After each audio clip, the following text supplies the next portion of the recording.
तुझ्या mind read करण्यामध्ये. पण मला आता हा जो मुवमेंट आहे ना तो माझ्या लाईफचा डिफायनिंग मुवमेंट आहे तुझ्या. कारण की आता मी स्वतः विचार करून की एक्झिक्यूट केला बरोबर. विचार केला म्हणजे तू जे विचार केलास आणि बॉडी सिंक्रोनाइज व्हायला लागली आणि तू ॲक्सेप्ट करायला लागलायस, हे राईट आहे. हां, त्याच्यासाठी तू काय काय सोडलंयस ते सांग मला. सगळ्यात इम्पॉर्टंट आहे ना, घेण्यापेक्षा जास्ती सोडणं इम्पॉर्टंट असतं. ते काय सोडलं? सोडणं म्हणजे माझे जुने बेसिक्स होते.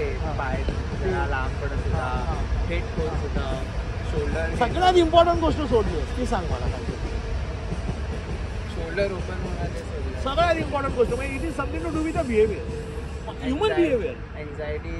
एन्झायटी सोडण्यापेक्षा सगळ्यात इम्पॉर्टंट लाज सोडलीस तू आज या मुमेंटला.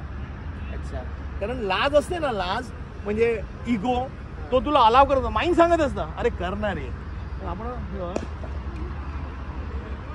म्हणजे दाखवत असतो आपला इगो.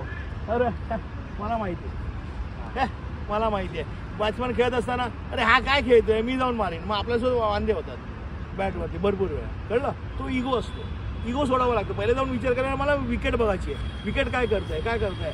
आणि माइंड आहे ना पॉझिटिव्ह आणि म्हणजे यू शुड बी रिसेप्टिव्ह.